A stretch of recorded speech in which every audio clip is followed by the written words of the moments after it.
Opel je bil nekdaj sinonim preprostega in uživaškega športnega avtomobila. Opelski Kadett je avtomobil preproste, toda neposredne tehnike.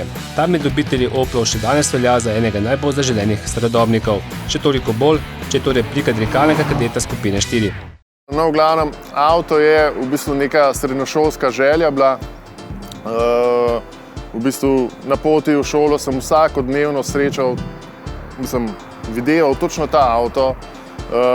Kasneje sem s pomočjo prijateljev, znancev in vsega prišel do lastnika, torej je bilo nekako, se mi zdi, 4 leta kasneje in takrat avto kupil.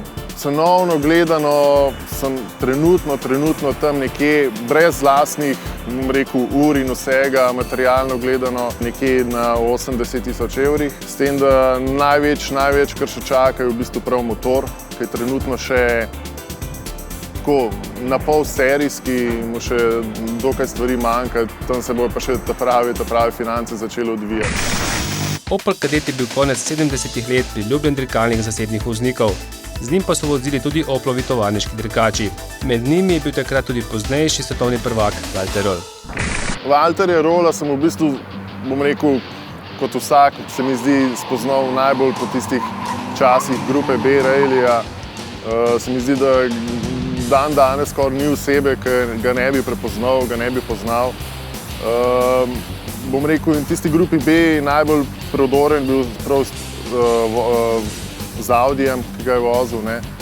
Potem pa malo seveda spremljaš osebo, malo gledaš njegovo zgodovino, v bistvu ugotoviš, da je njegove korenine segajo tudi v Ople, sicer vozil marsikaj, ampak takrat kot velik fan in pol vidiš, da je vozil nekoč v tak avto, se ti res naredi nasmešek in rečeš, točno to bi pa tudi jaz imel. No, druga stvar je tako, jaz sem avto, zgradil. Res je, da velika večina ljubiteljev oldtimerjev, svoje avte zavija, nekako v avto. Sej res, da so stvari, določeni avti, ki so res redkosti, ki so res neprecenljive vrednosti.